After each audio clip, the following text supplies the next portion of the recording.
भगवान श्री कृष्ण जी ने कहा, देखो काका, सीधी तरह से वस्त्र दे दो, नहीं तो मुझे दूसरी तरह से भी लेने आते हैं। धोबी आगे आगे, तो धोबी तो गुस्से में आ गया, कहने लगा, अच्छा क्या करेगा तू? और भगवान श्री कृष्ण जी अपने हाथ मसलते हुए कहने लगे, बाबा सीधी तरह से दोगे कि नहीं दोगे? कहने लगा, नहीं दूंगा, क्या करेगा? उसी समय हमारे प्रभु ने एक जोरदार चपत उसकी गाल पर ऐसी लगाई कि उसकी गर्दन ही उड़ गई और दूर जाकर गिर पड़ती। क्योंकि पुराना हिसाब किताब था इस धोबी के साथ हमारे प्रभु का, त्रेता युग से संबंधित, इसलिए उसका इस जन्म में उद्धार करते। उसके बाद हमारे प्रभु अपने सखाओं से कहते, अरे देख क्या रहे हो, खोलो पोटली और जो पसंद आता है वस्त्र धारण कर लो।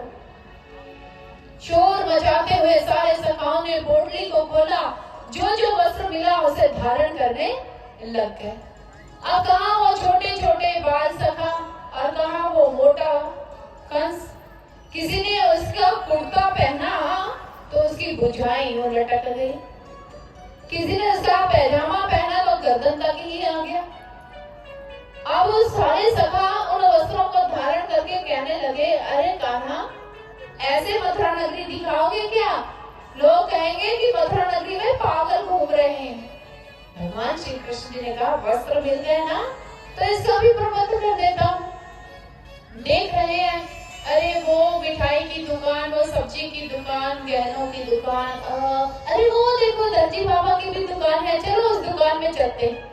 सारे सखा, किसी ने यहाँ तक कपड़े पकड़े हुए हैं, किसी ने यूं लटकाए हुए हैं और पंक्तिबद्ध वो चले जा रहे हैं दर्जी बाबा की दुकान पे। तो दर्जी बाबा तो खुश हो गए, अरे वाह, मेरे घर दुकान पे तो साक्षात नारायण जी आ गए हैं, प्रसन्न हो गए।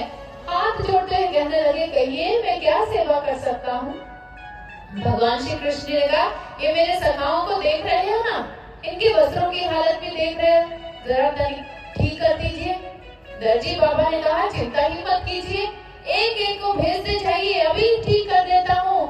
एक एक सखा दर्जी बाबा के पास गया और दर्जी बाबा ने उनकी लंबाई चौड़ाई सारी मापी, फिर वस्त्र लिए उनकी कटाई की, सिलाई की और कहा, ये लो दूसरा आया, उसकी लंबाई चौड़ाई मापी, कैंची से काटा और जल्दी जल्दी मशीन से सिलकर सभी के कपड़े एकदम से सही कर दिए। बढ़ जाइए।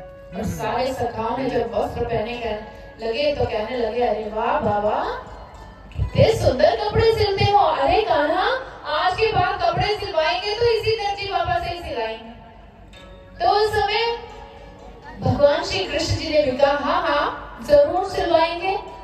उनसे पैसे पूछते हैं तो उस समय दर्जी बाबा ने कहा, बस प्रभु, आपके पावन चरण मेरी दुकान में पड़ गए, इससे बढ़कर मुझे भला और क्या चाहिए? मैं तो धन्य हो गया, मेरा तो जीवन धन्य हो गया। और प्रभु बहुत